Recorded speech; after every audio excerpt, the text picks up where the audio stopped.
आप तो परस्त्री गमन नहीं करते, पर जिसको मित्र बनाए हुए हैं वो व्यभिचारी परस्त्री गमन करने वाला है, तो उसके संग से आपका हृदय मलिन हो जाएगा। श्री शौभरी जी महाराज, संगम त्यजेत मिथुन व्रति नाम मुमुक्षु सर्वात्मना न विसजेत बहिरिंद्रियाणि। ऐ मुमुक्षु, संसार सागर से मुक्त होने की इच्छा रखने वाले उपासक, संगम त्यजेत, संग का त्याग कर दो। किनके? जो केवल मैथुन सुख को ही परम सुख माने हुए हैं। संगम त्यजेत मिथुन व्रति नाम मुमुक्षु। आप इस संसार से मुक्त होना चाहते हैं तो ऐसे लोगों का संग भी त्याग कर दें। ना स्त्री प्रसंगी मिलत यत, तो इदम स्थानम आश्रित्य। कैसे हम आश्रय लें, कैसे हम मान लें कि हम प्रिया प्रीतम के हो गए? ऐसे मानो, ऐसे चलोगे तो तुम्हारा हृदय स्वीकार कर लेगा। तुम अगर गंदे आचरण करोगे तो केवल बातें रहेंगी, हृदय स्वीकृत नहीं होगा प्रिया प्रीतम के चरणारविंद की शरणागति से, तो फिर निर्भय, निश्चिंतता, निशोकता आ ही नहीं सकती। अगर नहीं आ रही तो आप में कहीं ऐसी त्रुटियां हैं, उनको सुधारिए। श्रीपाद कह रहे हैं सर्वम द्वंद्वातीतोत्र।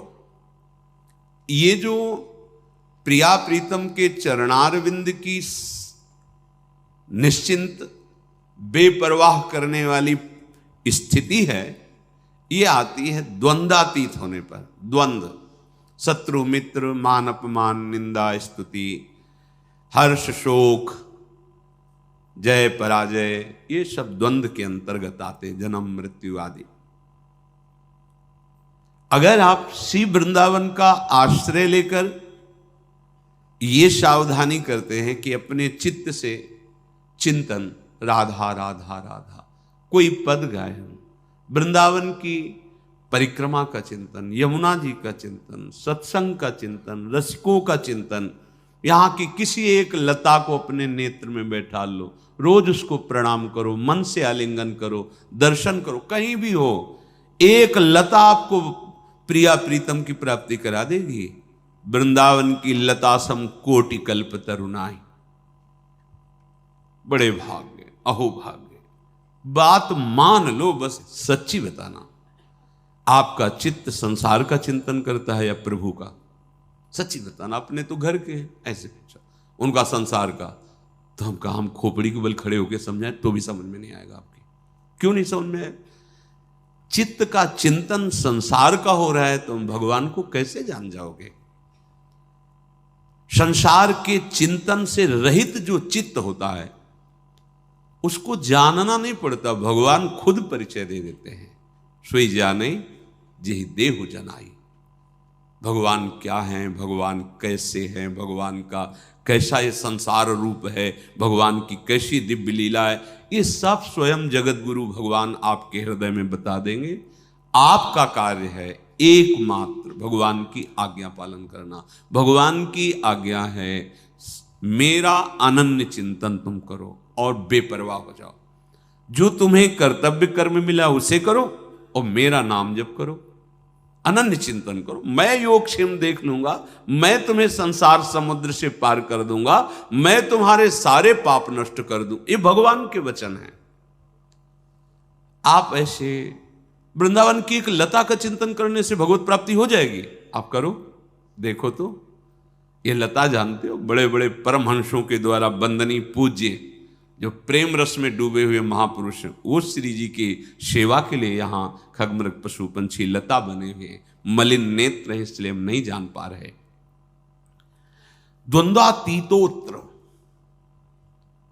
बिना द्वंद्वातीत स्थिति हुए आप प्रभु के आनंद को नहीं प्राप्त हो सकते। अनुकूल मिला तो हर्षित हो गए, प्रतिकूल हुआ तो शोकित हो गए, जय हुई तो ढोल बज रहे हैं, पराजय हुई तो निराश हो। एक वही स्थिति है। भगवदानंद जानने के लिए पहले द्वंद्वातीत होना अनिवार्य है। निर्द्वंदो भवति, ये भगवत चिंतन परायण अंतःकरण में ही ये भागवतिक तत्व का अनुभव होता है। जैसे निर्मल जल, शांत जल तो नीचे की वस्तु दिखाई देती है, ऐसे ही जो आत्म तत्व से प्रकाशित हो रहा है अंतःकरण, उसी के बल से आप वहां तक दृष्टि पहुंच जाएगी जो अपना स्वरूप है, जो मैं है। अध्यात्म को बातों से नहीं जाना जाता, निरंतर चित्त की स्थिति को जहां जानना है वहां लगाना है। संसार से चित्त हटाए बिना प्रभु को जान नहीं सकते, पक्की बात समझ लो। फिर जानना नहीं पड़ेगा, वो तुम्हारे हृदय में बैठे मिलेंगे। जा ही न चाही कबों कछु, क्योंकि चाह ही चिंतन कराती है संसार का। जब कोई चाह ही नहीं, चिंतन ही नहीं संसार का, न सोचती न कांक्षती, तो ब्रह्मभूत हो गए। प्रसन्न आत्मा, अखंड प्रसन्नता जागृत हो गई। कंदादि भीर परवशै कल्पयन देह वृत्तिम, निरपेक्ष भाव से शरीर से भी रहेंगे, इसकी भी कोई परवाह नहीं। चित्त से तभी चिंतन अखंड बनेगा। देह चिंतन, देह के निर्वाह का चिंतन आराध्य देव पर, जो हमें उपासना या कर्म कर्तव्य मिला है उसे दृढ़ता पूर्वक करते हुए भगवत स्मरण परायण, जो मिल जाए भगवत इच्छा से देह पालन हेतु, वो वस्त्र, वो भोजन, विलासिता का भाव अंदर नहीं होना चाहिए, जैसे प्रभु रखें। तो अत्युज्वल भाव आपके हृदय में प्रकाशित हो जाएगा। एक एक शब्द समझो। अगर आप ऐसे चलोगे तो भावे नात्युज्वले नात्मनि मधुरतरे न्यस्य राधा पदाब्ज, जिसकी चाह है वो बात बन गई। कैसे बनेगी? किसी भी स्त्री की तरफ काम भाव से मत देखो, चरणों की तरफ देखो, निकल जाओ। ज्यादा मनमानी करोगे तो ये जीवन व्यर्थ चला जाएगा। ऐसे लोगों की संगोष्ठी में मत बैठो जो वासना को जगाते हैं और वासना को बढ़ाते हैं। श्रीधाम वृंदावन का आश्रय लेकर रसिकों की बताई पद्धति से उपासना, तो अपने आप द्वंद्वातीत होते चले जाएंगे। क्योंकि उपासना आपको सहनशीलता प्रदान करेगी। सहनशील व्यथित नहीं होता, बहुत संपत्ति आ जाए तो भी उदासीन रहता है। जाना है यार, कुछ नहीं जाएगा, क्यों फूल रहे हो, सब कुछ नष्ट हो गया, जाना है, क्यों शोक कर रहे हो, क्यों भूल रहे हो? अपने पास तो अक्षुण्ण संपत्ति है, अविनाशी सी श्यामा श्याम, क्यों शोक करते हो? यहां सब कुछ जाना है। इतना सुंदर विवेक रहता है कि वो सहनशील महात्मा द्वंद्वातीत हो जाता है। चाहे कोई गृहस्थ में हो, चाहे विरक्त में हो, महात्मा एक स्थिति है का नाम है। जो महात्मा है वो एक स्थिति है, साधुता एक स्थिति का नाम है। जैसे प्रधानमंत्री एक पद है, ऐसे साधुता एक स्थिति का नाम है।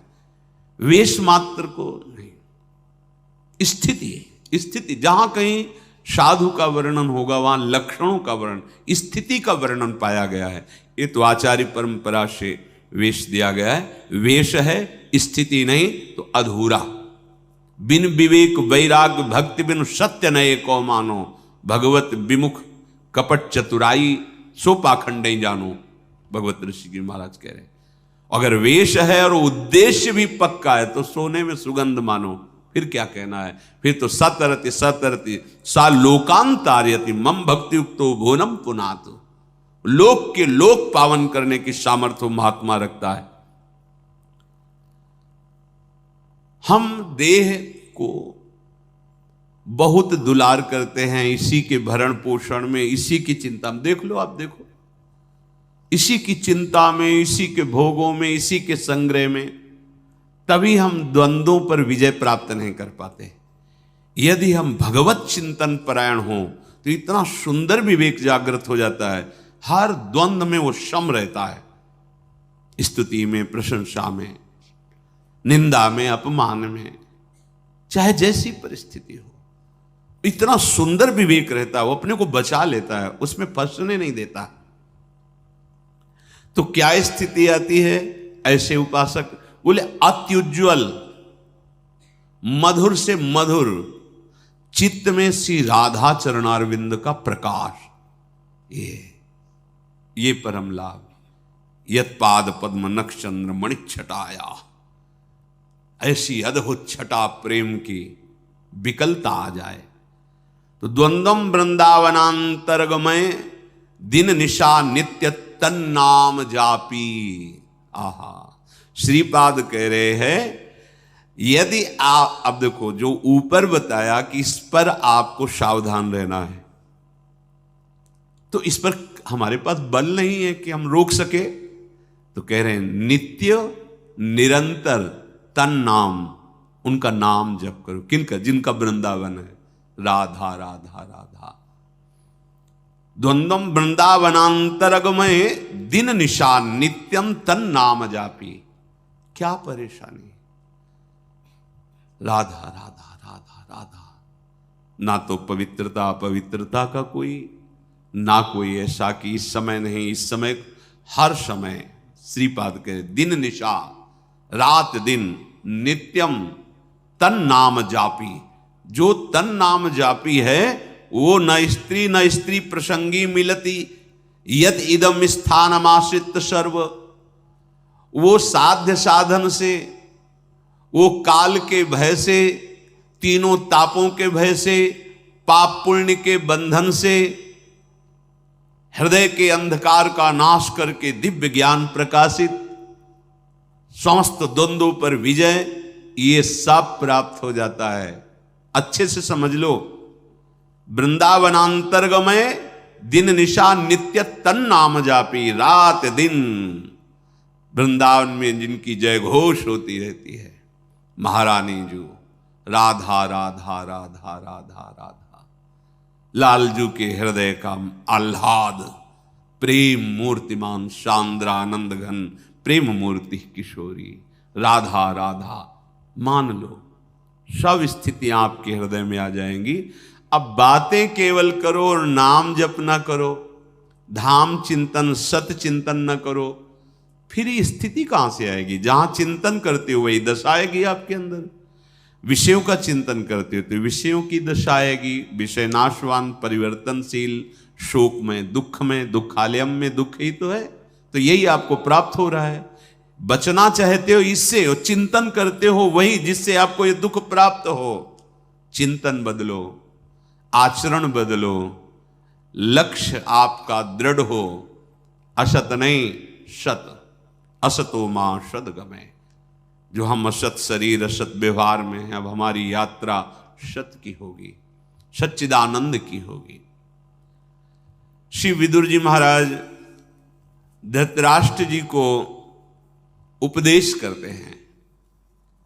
नवद्वारमिदं वेश्म त्रिस्थूणम पंच साक्षिकम क्षेत्रज्ञाधिष्ठितम विद्वान यो वेद स परः कवि। हे महाराज धृतराष्ट्र, आंख कान आदि ये 9 द्वार वाला जो देह है, शतोगुण रजोगुण तमोगुण रूपी खंभों से ये स्थित है, अर्थात त्रिगुण के द्वारा ही इसकी रचना हुई है। 5 ज्ञानेंद्रियां विषयों को भोगने वाली हैं, परिचय कराने वाली। आत्मा राजा की तरह विराजमान है।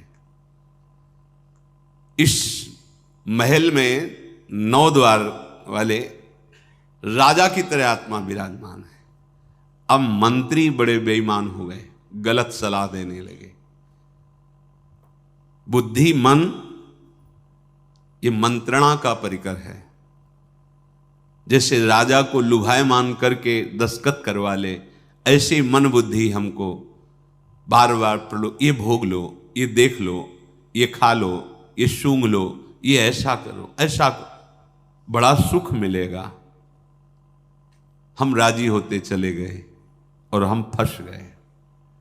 अब अपने आप से अपने आप का उद्धार करो, भगवान जो कह रहे हैं। अब होश में हो जाओ, तुम्हारे सलाहकार गलत हैं। जांच कैसे करें?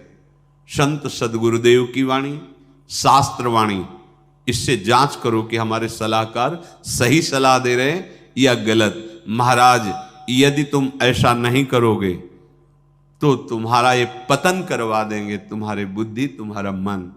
वही ज्ञानी है जो तत्व से ये बात जानता है कि शरीर एक घर मात्र है, मैं नहीं हूं।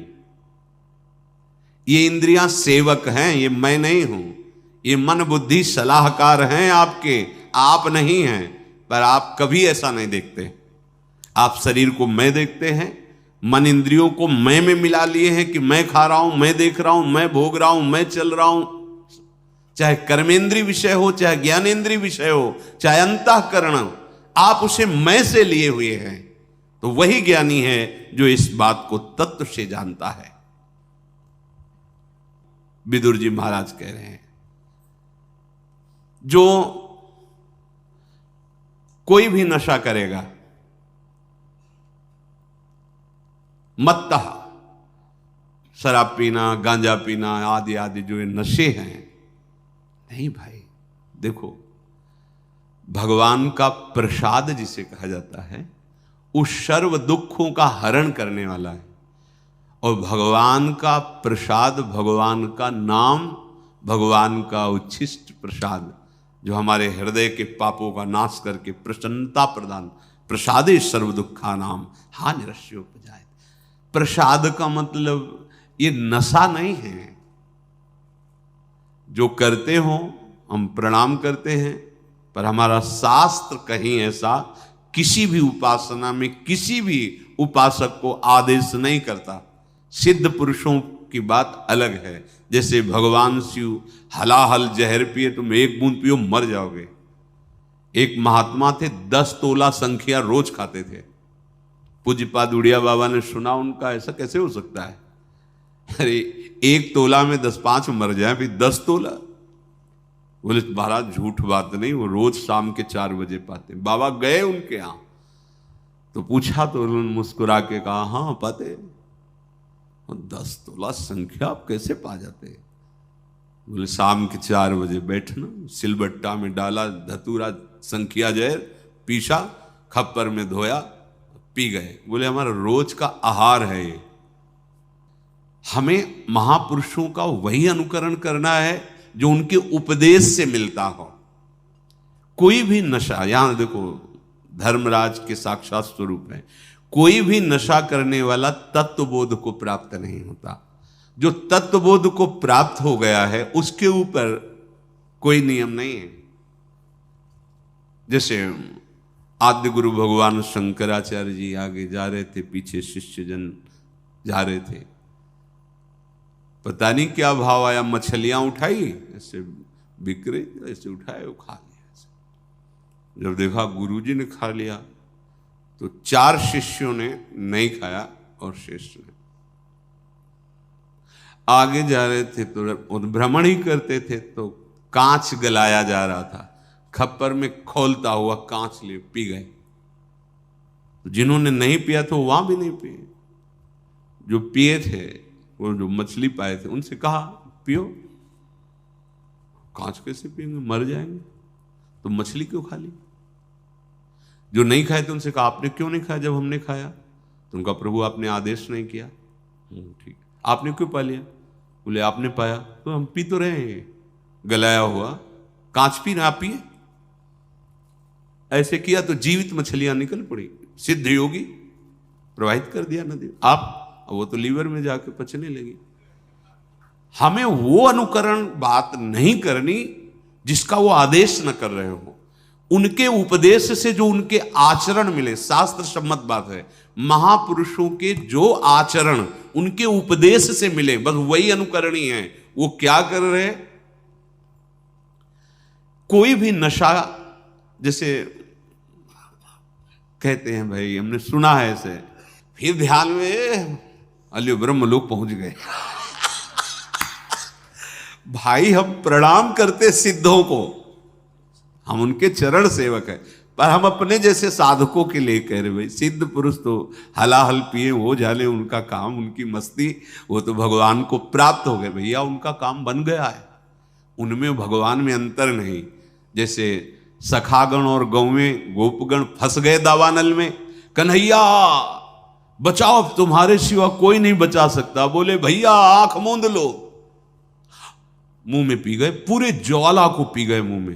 एक कोयला लाल लाल रखो मुंह में, अभी रख पाओगे? नहीं, भगवान के मुख से साक्षात अग्नि का प्रादुर्भाव हुआ है। भगवान उसी जगह उसको रोक ले, आओ अपने स्थान पे आ जाओ, भगवान ही तो सर्व रूपों में। तो जो भगवान को प्राप्त महापुरुष हैं, उनमें और भगवान में अंतर नहीं। ब्रह्मविद ब्रह्मवि भवत। अब उनके ऊपर आप ही ऐसे नहीं कर सकते कि ये खा रहे हैं, बड़े सिद्ध महापुरुष थे। तो जहां भिक्षा नहीं लेनी चाहिए, वहां से निकले, रोटी बन रही थी, ला रहे रोटी, तो डर गए महाराज जी। अरे ला, इसमें रोटी लिया, कहा इसमें कहीं वो है जो उन्होंने सब है कुछ? ब्रह्मार्पणम ब्रह्म भगवद अर्पण कर। लेकिन वो आचरण हमारे लिए जो आदेश करें वही अनुकरणीय नहीं है। महापुरुष जो आचरण कर रहे हैं, वो आचरण उनके उपदेश से मिलता है कि नहीं? अगर नहीं मिलता तो हम प्रणाम करते हैं, वो हम कर नहीं सकते।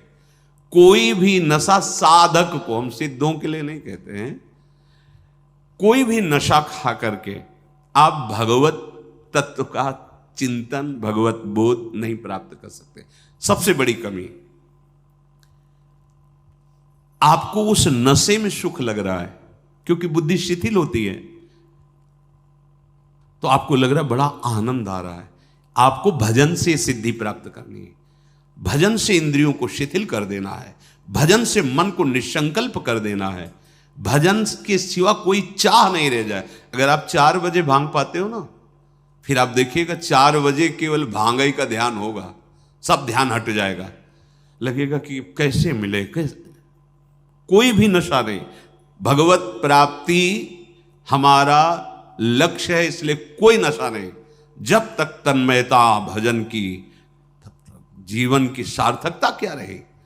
और सच्ची बात, जो हमारा मन मलिन है, जब उसे भगवत चिंतन में लगाते हैं तो एक जलन पैदा होती, आग। जैसे आग से स्वर्ण तेजस्वी होता है, मल नष्ट होता है, ऐसे ही मन जो हमारा पतित हो चुका है, वो उच्च अवस्था को पहुंचने के लिए भजन के बल से जब चढ़ता है तो वो निर्मल होता है। उस केवल जीव से अभ्यास तुम बना लो, जो नाम तुम्हें प्रिय लगे या जो गुरुदेव ने दिया हो। जीव के द्वारा प्रभु के नाम की आवृत्ति अगर निरंतर होने लगे तो बहुत जल्दी हृदय के जो पाप वासना मल हैं वो सब नष्ट हो जाते हैं। ध्यान से सुनो इसे। यदि हम बहुत काल तक, पातंजलि जी ने भी कहा, दीर्घ काल निरंतर सत्कार सेवितो दृढ़ भूमि, दीर्घ काल तक निरंतर आदर के साथ नाम जप करे, तो कह रहे जीव के द्वारा प्रभु के नाम की आवृत्ति निरंतर होने से पूर्व के जितने मल हैं, जितने संचित पाप हैं, जितने विक्षेप हैं, वो सब नष्ट हो जाते हैं। अभी तो शुरू ही नहीं किया है, अभी तो विक्षेप ही विक्षेप है, मल ही मल है, और आप कहते हो हमारे दुख दूर हो जाए। नाम जप करो, दुख दूर होने की बात क्या, दुख की निशानी नहीं रह जाएगी। जैसे अगाध समुद्र में मछली किलोल करती है, ऐसे हरि शरण में जो जीव होता है, भजन करता है, उसे अपार सुख मिलता है। सुखी मीन जिमि नीर अगाधा। अब तीसरी बात है,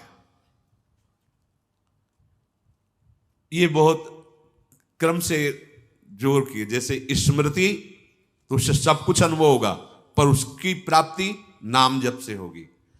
अब नाम जप में हमारी रुचि, नाम जप में हमारी भावना पुष्ट हो, उसके लिए कह रहे हैं तीसरी बात बहुत आवश्यक है, भगवान की कृपा पर पूर्ण विश्वास होना।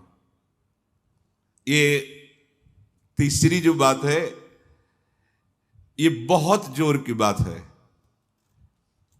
कृपा पर विश्वास हो जाना। भगवान हम पर कृपा किए हैं और उनकी कृपा से हमको निश्चित भगवत प्राप्ति होगी। कई बार विश्वास की, कृपा की चर्चा हुई है। ये तीसरी बात बहुत आवश्यक है उपासक के हृदय में। भगवान के कृपा बल से अब मुझे निश्चित भगवत प्राप्ति होगी, इसमें कोई संदेह नहीं है। देखो, पहली बात, स्मृति से सब कुछ प्राप्त हो जाएगा, पर बड़ा कठिन है, क्योंकि स्मृति तो हमारी जगत के भोगों की चल रही, संसार की, देह की। तो बोले नाम जप जो है वो आपकी स्मृति को जागृत कर देगा। जितना आप अधिक नाम जप करेंगे आपके पाप सब नष्ट हो जाएंगे। तो नाम जप में भी बराबर तो हिम्मत नहीं पड़ रही। आध घंटा थोड़ा समय नाम जप, कोई साधु महात्मा एकांतवास करके 24 घंटे प्रयासरत, उनकी बात हो सकती है। हमें तो जब मिला समय तब भले नाम, अभी इतना अभ्यास नहीं। तो बोले निरंतर नाम जप और स्मृति दोनों को जागृत करने की सामर्थ्य तीसरी बात में है। भगवान की हम पर बहुत कृपा है। भागवत में भी एक जगह कहा है कि जो भगवान की कृपा का अनुभव करते हुए प्रारब्ध के अनुसार दुख सुख आता है, उसे भोग लेता है, शिकायत नहीं करता, उसमें विचलित नहीं होता है, और हर समय भगवान की कृपा का, हमारे ऊपर बहुत कृपा है, तत्यनुकंपा, ये श्लोक ऐसा है।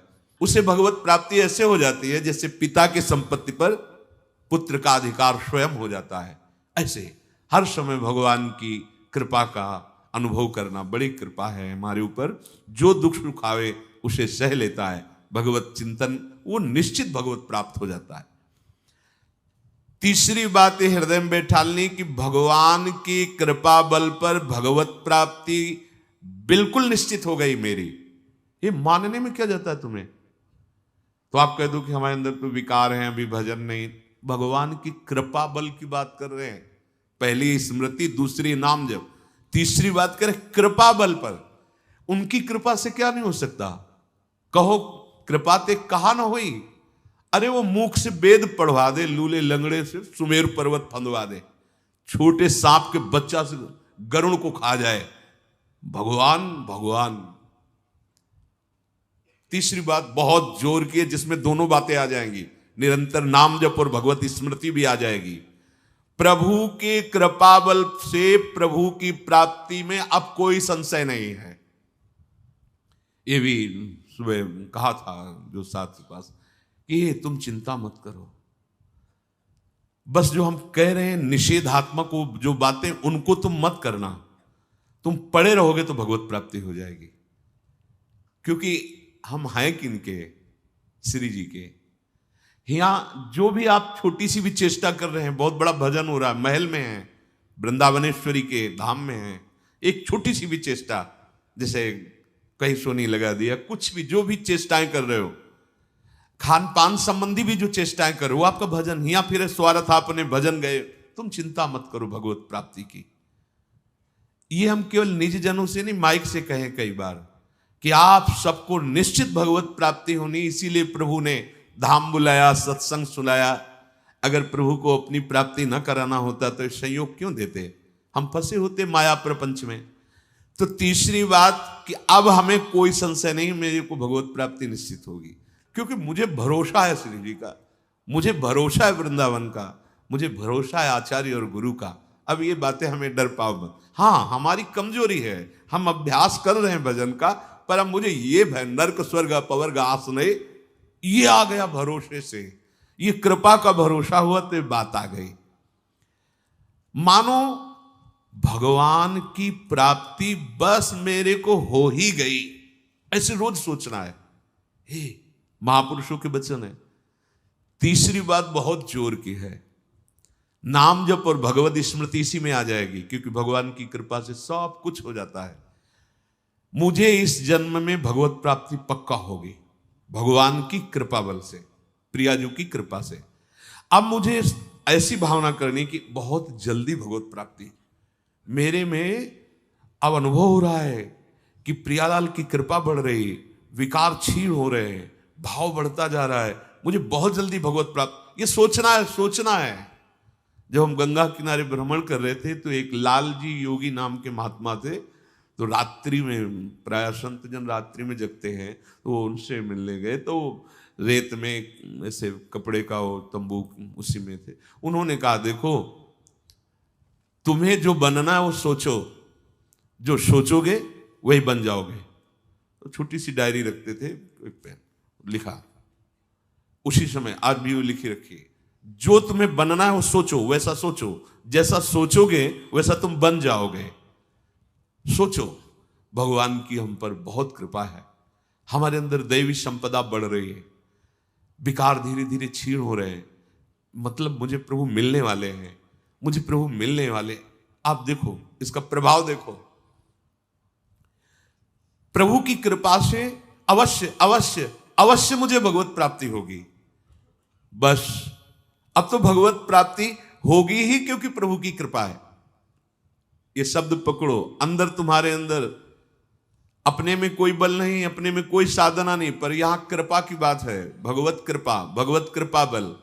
अपनी असमर्थता, बहुत अमृत में वचन है, अपनी असमर्थता, अपनी अयोग्यता, अपना अनाधिकारपन, ये है क्या, मैं अधिकारी नहीं हूं भगवत प्राप्ति का, मैं योग्य नहीं हूं भगवत प्राप्ति, मेरे में कोई सामर्थ्य नहीं, ये है। पर भगवान की कृपा से मुझे इतना विश्वास हो गया कि मुझे भगवत प्राप्ति होगी। अब क्या समस्या है? देखो बहुत आनंद की बात है, मुझे भगवत प्राप्ति होगी भगवान की कृपा से, श्री जी की कृपा से। ये शब्द इतना असीम प्रभावशाली है कि आप जो ही बात हृदय पे लाएंगे तो आपके सारे दोष, विकार, विघ्न, अड़चने, बाधाएं ये नष्ट होती चली जाएंगी। ये देखो महापुरुषों के अनुभव होते हैं, मत चित्ता सर्व दुर्गाणि मत प्रसादात तरिष्यति, भगवान कह रहे मत चित्ता सर्व दुर्गाणि मत प्रसादात तरिष्यति। सारे के सारे विघ्न, सारे के सारे दोष, सारे की सारी भगवत प्राप्ति में जो अड़चने हैं वो भगवान की कृपा प्रसाद से नष्ट हो जाएंगी और मुझे भगवत प्राप्ति होगी। मत चित्ता सर्व दुर्गाणि मत प्रसादात, साधन प्रसादात नहीं कह रहे यहां, समझो, मत प्रसादात तरिष्यति, तू तर जाएगा मेरे कृपा से। ये मेरे प्रभु की घोषणा है कि मेरे प्रसाद से, मेरे अनुग्रह से तुम्हारे सारे विघ्न नष्ट हो जाएंगे और तुम त्रिगुणात्मिका माया को लांघ करके मेरे को प्राप्त कर लोगे। बस मेरी कृपा पर विश्वास करो, मेरी कृपा पर मत चित्त बन जाओ, अपने चित्त को मेरे में अर्पित कर दिया। प्रभु की कृपा का भरोसा इतनी जल्दी दिव्य सद्गुण लाता है, ये पक्की बात है। जो दिव्यता आती है भागवतिक, वो भगवत कृपा से आती है, और ये कृपा तभी अनुभव में आती है, तो पर अनुभव में तभी आती है जब ये बात आ जाती है कि मैं असमर्थ हूं, मैं अयोग्य हूं, मैं अनाधिकारी हूं।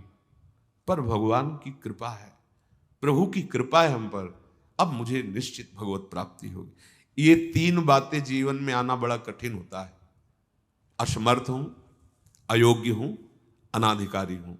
जब ये बात आ जाएगी ना तो तृणादपि सुनी चिन्ह अपने आप आ जाएंगे, अपने आप पूरा सूत्र भागवती को उतर जाएगा, क्योंकि मैं अनाधिकारी हूं, मैं योग्य नहीं हूं। पर भगवान कृपा का ये है कि उनके नाम, उनके रूप, उनके धाम, उनकी लीला की तरफ ये हृदय जा रहा है, वो अपनी तरफ घसीट रहे, पर मैं अनाधिकारी हूं। इससे क्या होगा? अहम खत्म हुआ, दैन्यता जागृत हुई, और भगवद आश्रय होने से हम जिसका आश्रय लेते हैं उसका प्रभाव होता है। जैसे अभी हम शरीर का आश्रय लिए हैं, तो देख लो हालत क्या की हुई है। ये शरीर, ये संसार विषम कहा गया है।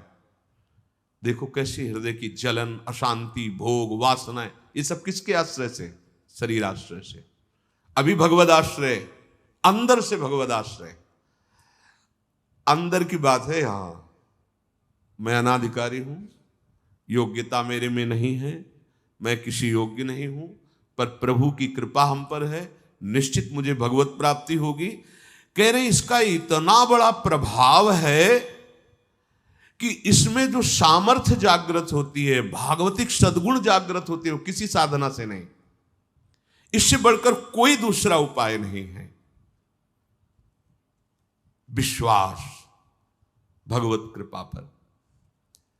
तुलसीदास जी भी महाराज कहते हैं कि वस्तुतः मेरे में कुछ नहीं है, पर है तुलसी प्रतीत एक प्रभु मूर्ति कृपामयी है। मेरे में ऐसा कोई सद्गुण नहीं कि मैं अपने प्रभु को रिझा सकूं, पर यह विश्वास है कि मेरे प्रभु कृपामय है, कृपा मूर्ति है। अपने साधनों पर जो विश्वास करता है, अपनी जितेंद्रियता पर जो विश्वास करता है, वो गिर सकता है। लेकिन जिसको अपनी अयोग्यता का भान हो गया है और प्रभु का भरोसा हो गया है, उसे कोई नहीं गिरा पाएगा, पक्का।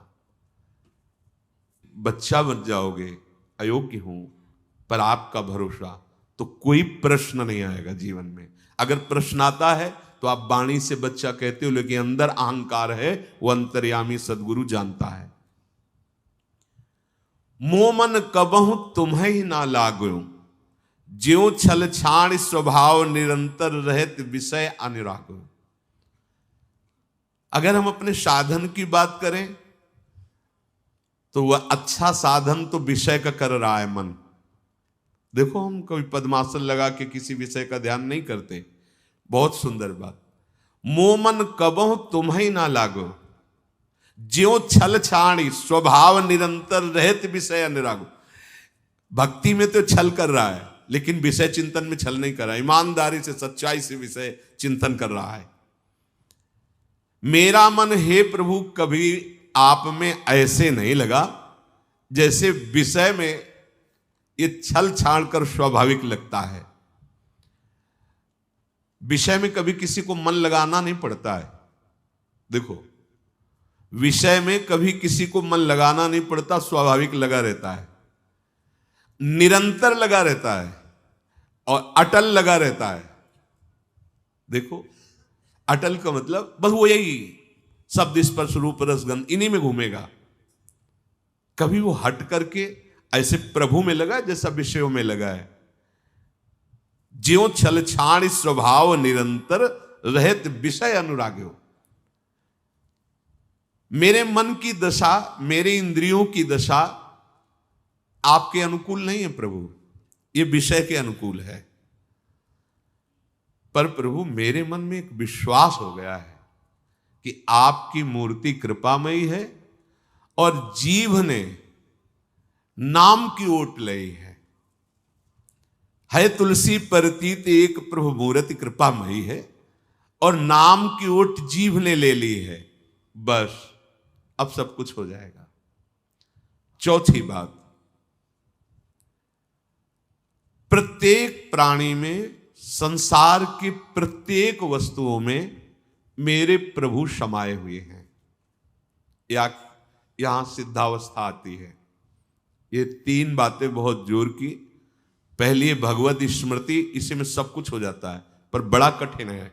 इसलिए नाम जप जिह्वा के द्वारा, उसमें भी बहुत, कहां रोज नाम महिमा सुनते हैं, इतनी प्रीति कहां हो रही। तो बोले तीसरी बात पकड़ लो कि हम पर प्रभु की बहुत कृपा है और भगवत कृपा से मुझे इसी जन्म में मुझे भगवत प्राप्ति होगी। चौथी बात, ये बहुत ही आवश्यक है, क्योंकि अगर ये नहीं तो भजन करना कठिन, बचाना कठिन, पचाना कठिन। इससे भजन तुम्हारा पच जाएगा, तुम सिद्ध हो जाओगे। जैसे चावल सिद्ध हो जाता है तो कहीं भी दबाओ, उसमें कड़ापन नहीं रहता। ऐसे जो सिद्ध हो जाता है तो उसके हृदय में कठोरता नहीं रहती, प्रेम से द्रवित हृदय होता है।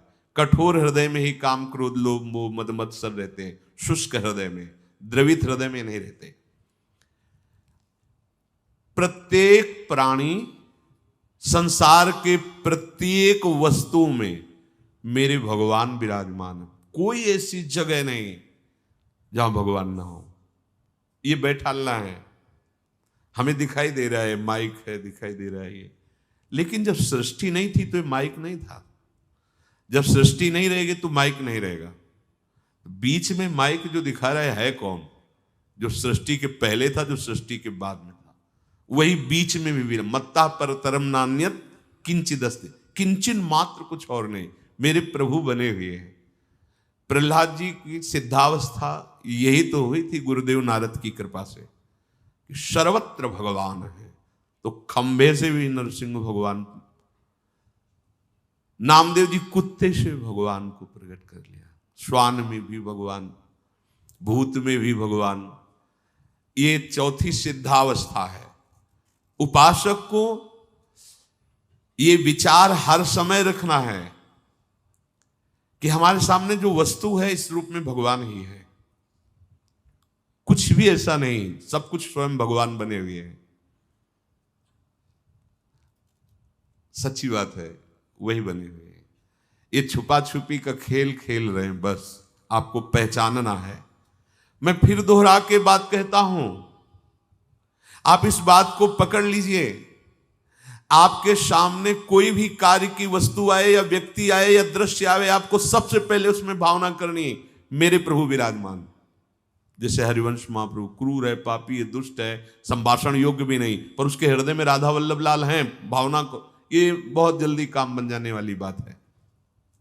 मानो आप गृहस्थ में, आपका लड़का सामने आया, आपकी पत्नी सामने आए, आपके कोई मित्र सामने आए, आपको पहले याद करना है इनके हृदय में राधा वल्लभ लाल विराजमान। वस्तुता वही है पूरे, पर हमें पहली भावना करनी है। ये वृक्ष सामने, ये वृक्ष तो है, पर इस वृक्ष के अंदर प्रभु हैं। अगर प्रभु ना होते तो इसकी सत्ता ही नहीं है, प्रभु विराजमान है। अब मेरे इष्ट देव इसके हृदय में विराजमान है, पर मुझे जो स्वांग करने को मिला है, पिता का, पुत्र का, जो भी, बिल्कुल स्वांग वैसे ही करना है। अगर मालिक का स्वांग करना है तो हम नौकर से बर्ताव वैसे ही करेंगे, जैसे पुत्र से बर्ताव, पत्नी से बर्ताव, पर अंदर भाव देखना है, मेरे प्रभु इसके हृदय में विराजमान है, मुझे ये सेवा दी है। आपका यदि स्वांग सही निकला, देखो स्वांग सही निकलने का मतलब आप में ये कभी भाव नहीं आना चाहिए कि मैं पिता हूं, पिता का स्वांग कर रहा हूं, सामने आराध्य देव पुत्र के रूप में है, तो डांटना भी वो पूजा हो जाएगी भगवान की। महाप्रभु चैतन्य देव जी के पिताश्री को स्वप्न में एक दिन एक दिव्य महापुरुष प्रकट होकर बोले कि तुम निमाई को डांट रहे थे, पता है वो कौन है? डांटना ठीक नहीं। तो उन्होंने कहा, देखो प्रभु आप कौन है तो मुझे पता नहीं, पर हमारे पुत्र रूप में वो आए हैं, तो अभी तो डांटा है, अगर आवश्यकता पड़ी तो चपत भी लगाएंगे, क्योंकि ये सौभाग्य देने के लिए प्रभु आए हैं। तो हमें जो स्वांग मिला है वो तो कर रहे हैं, पर सामने देखना है कि गुरु का स्वांग दिया है, पर स्वयं जगत गुरु सामने शिष्य रूप में बैठे हैं। पुत्र, पत्नी, परिवार, व्यवहार, मेरे प्रभु इन रूपों में विराजमान है। तो सच्ची मानिए, ये चार बातें यदि आप अपने जीवन में ले आए तो भगवत प्राप्ति तो एक ही बात में हो जाएगी।